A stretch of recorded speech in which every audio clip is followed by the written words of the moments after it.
Welcome you all. In this lecture, we are going to discuss about an experiment that is actually we use it to conduct in our geotechnical engineering laboratory.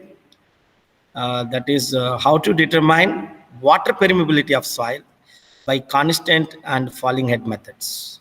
In fact, you see here we are discussing two methods. One is constant head method. This is mainly used for coarse grained soils.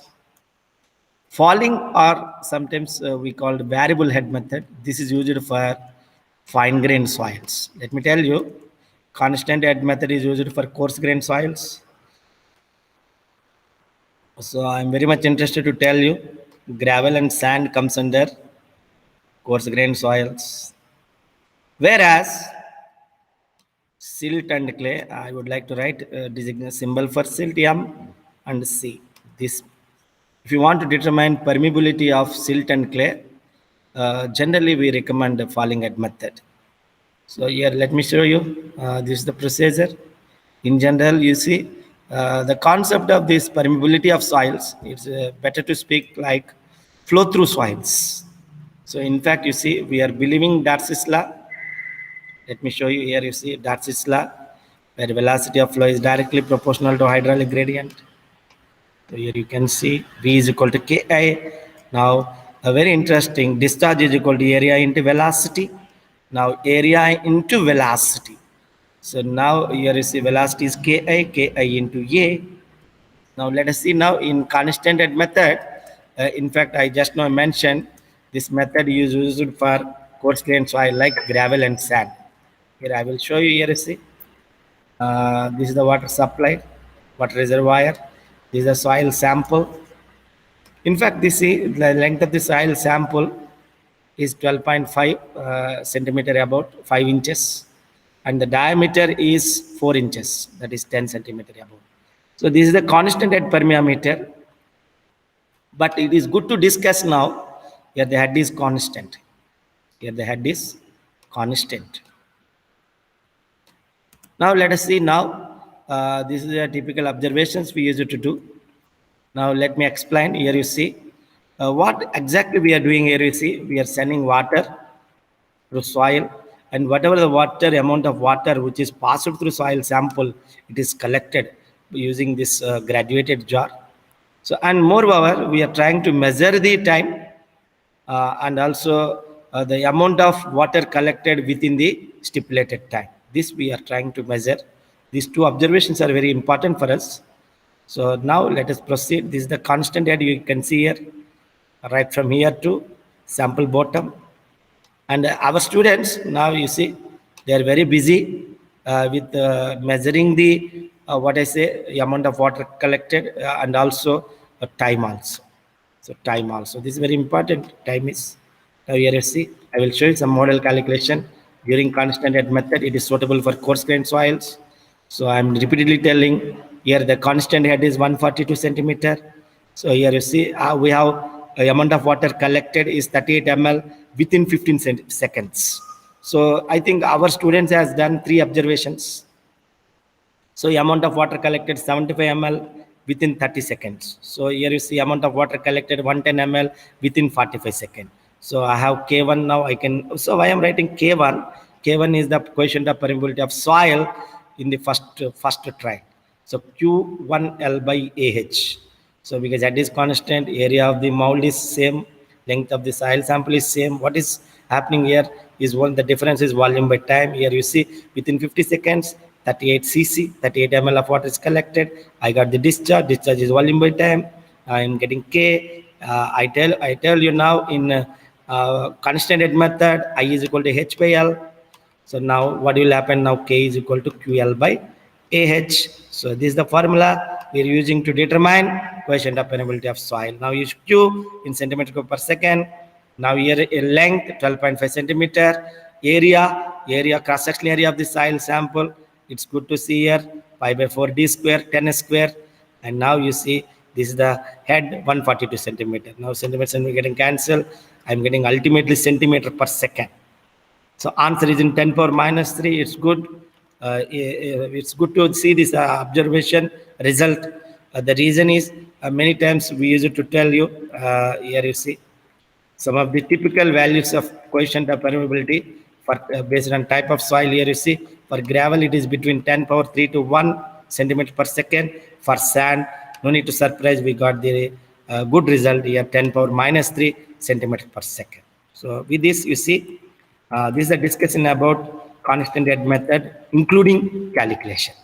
So, but some of the things I would like to tell you during the measurement of this, all these things, you see, when you are conducting permeability, it depends on so many factors. One such factor we should not ignore is temperature.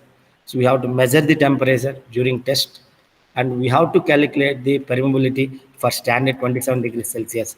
That is, you can see here.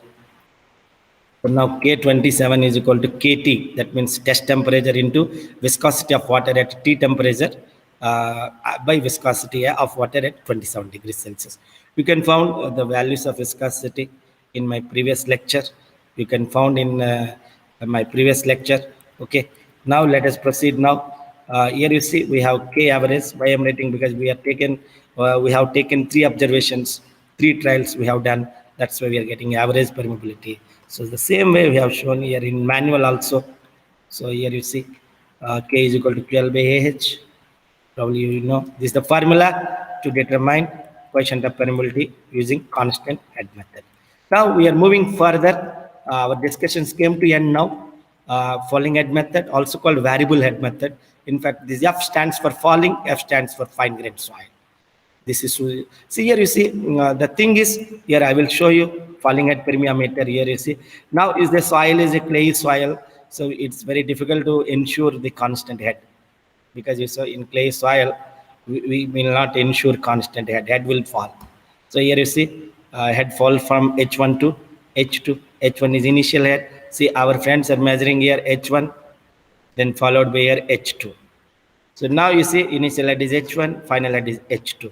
Now let me tell you. So here H1 is the initial head, as I mentioned. H2 is the final head. The time taken for head to fall from 50 to 48.5 centimeter is 15 seconds. Now let me show you the calculation here. The diameter of the mold, as you know, it is 10 centimeter. From that you can calculate cross-sectional area. The length of the soil sample is nothing but that we have already discussed, 12.5 centimeter. Next, it is very important. This is standpipe. Let me tell you, this is standpipe. Whatever you are seeing in this picture, this is standpipe. In fact, the standpipe is standing actually. The standpipe is standing. That's why that name has come, standpipe. The standpipe is attached to the inlet. Then soil, water is passed through soil. That is the concept we are saying, permeability. The ability of soil to allow water is called permeability of soil. So here you see permeability, water permeability. Let me tell you, water permeability of soil. Here you see we have initial head H1, the time taken for head to fall from H1 to H2. So T1, T2. Now I am getting the difference now, T1 minus T2. Then I can tell you the elapsed time for head fall from H1 to H2 is, one can easily say T1 minus T2. Now here you see there is no confusion. We have started from 0 to 15. That's why 15 seconds. Now you see diameter of the standpipe. Here you see, I shown you once again, diameter of the standpipe is 2 centimeter. I can tell you 20 mm. Here you see I got the cross-sectional area of the standpipe. Don't forget this. This is standpipe. I will show you once again, because many times we learners may get confused. What do you mean by standpipe? This is small a. This is capital A. It is good discussion now. It's a very interesting discussion. Many times people getting confused. What is small a? Small a is area of the standpipe, cross-sectional area, strictly speaking. This soil specimen, capital A, cross-sectional area of the soil specimen.